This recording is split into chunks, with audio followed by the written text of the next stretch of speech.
What do man, you boys coming through once again. And on today's video, we're going to talk about the people that were behind the laws that help lower that population in CDCR in California State Prison, right? And the reason why is because we have to give credit what credit is due. I'm talking about Proposition 37, Proposition 47, SB 260, SB 261, and Proposition 57. All of these propositions, laws, whatever you want to call it, play a big factor in the reduction of inmates in California, right? Not to mention the COVID-19 releases, right? I think they altogether they probably released like around 20,000, something around those numbers, right? As for the SB 260, SB 261, when it came down to lifers, I think they only released like around 1,200 inmates. Now, trip on this, right? Does made a video in where he's talking about this. He's giving props to Scott Butnick, but he's not giving props to the liberals, right? Which I think is wrong, homie. If it wasn't for the liberals, these laws wouldn't pass. And I know he says that the liberals were the ones who created all these laws and they threw the key on all the inmates and stuff like that. And let's just be realistic, homie, on some real shit. At one point, liberals, conservatives had one belief that if somebody committed a crime, they need to be placed in prison, right? That was their beliefs, and it seems like because of the laws, because of the enhancements, that population keeps getting bigger and bigger and bigger. Eventually, building more prisons, and guess what? It never stopped. That population kept getting bigger and bigger. So when Governor Brown wanted to come into office, he knew what had happened. And he knew that there has to be a change, right? There had to be a change. And he was willing to come into office to sign these changes, man. Which, on some real shit, for those who are grateful, which I am, I have to give credit what credit is due, man. Scott Butnick, yes, he pushed for all that. Did he invest in millions out of his pocket? No, he didn't. But he did invest in something that is more important than money. He invested his time.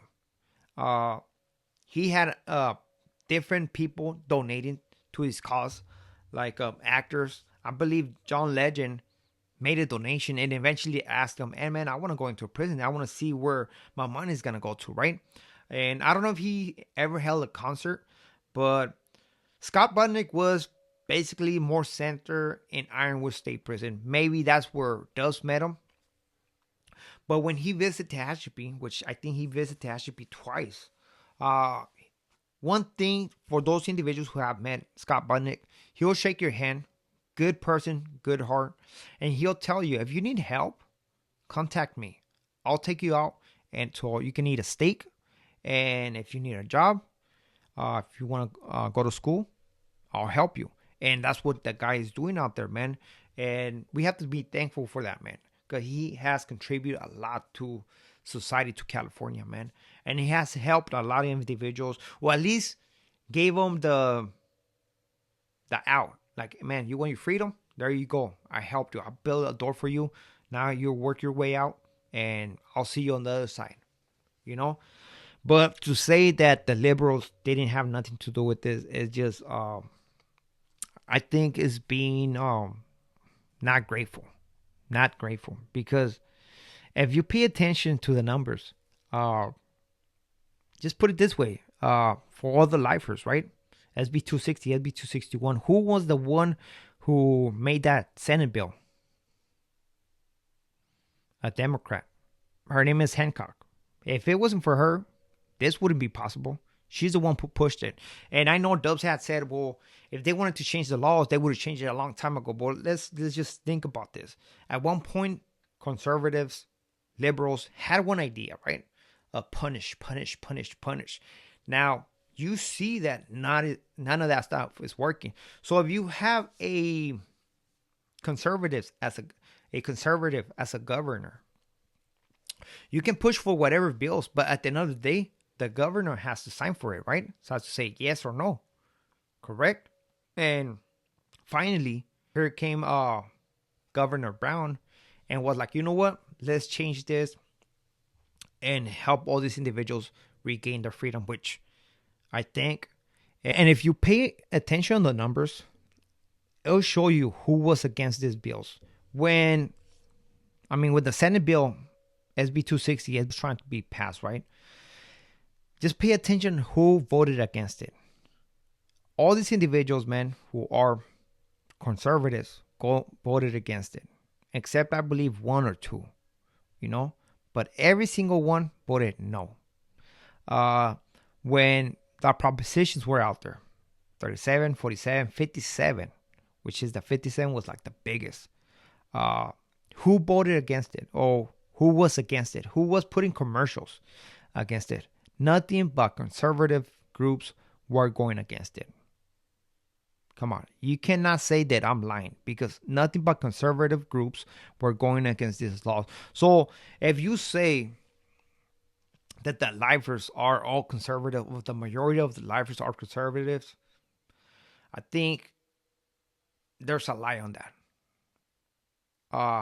At least the lifers that I know, they're out there pushing, and they are liberals, because they're pushing for the laws to help the raza.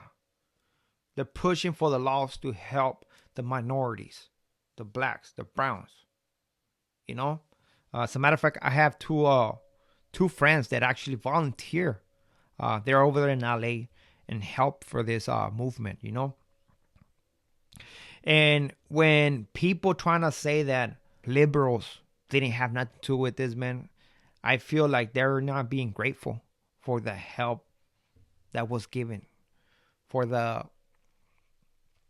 time that was given. Not to mention, right? When you pass, not to mention that there's a budget. There's a budget. We have to understand. There's all kinds of different proposition or bills, whatever, and there's a budget. You can only push so much because you have a budget. So you have to prioritize. You have to be like, okay, you know what? Maybe the inmates, we're not put it to the side. We're not trying to pass this law, and hopefully the voters vote for yeah. And how they use their money, advertisement. So of course all the inmates is gonna put on the back burner because at the end of the day, the citizens of California, the residents of California, those are the people who matter the most, except the prisoners. That prisoner broke a law, so now he's paying for his stuff. So when Scott Budnick came into place, came in with the budget, I'm pretty sure he was like, come on, let's push for this, man. I have my people. We got money on our side. Let's do this, man. And that's why the laws kept passing it over and over again. I remember when Governor Brown term was going to be over, right? Everybody was sweating it because it was Gavin Newsom who was going to help inmates, and the other individual, I believe, was Cox. And this guy was against inmates. He had made a lie that Gavin Newsom or somebody was going to release 70,000 inmates, which it was a lie, man. We used to call our family members, be like, hey, man, go to the voting poll, man. Vote for Gavin Newsom. Because if this guy comes in, he's going to start overturning stuff, and it's going to be all bad. It's going to be all bad, man. So as a guy who spent years behind bars, man, I can recognize who was the people who brought the change. Who was the people who actually recognized that building more prisons, locking people away and throwing the key was not the answer. I can recognize that. If it wasn't for the liberals, none of this would have happened. They were the ones who recognized this. They were the ones who helped to build those laws. They were the ones who helped write these laws. And they were the ones who pushed together with Scott Budnick to pass these laws, man. So with this being it, we are out to next video. Hopefully you like this. Don't forget to like, a comment. And if you haven't subscribed to your channel, man, hit the subscribe, por favor. So ahora sí, nos vamos. Muchas gracias y saludos.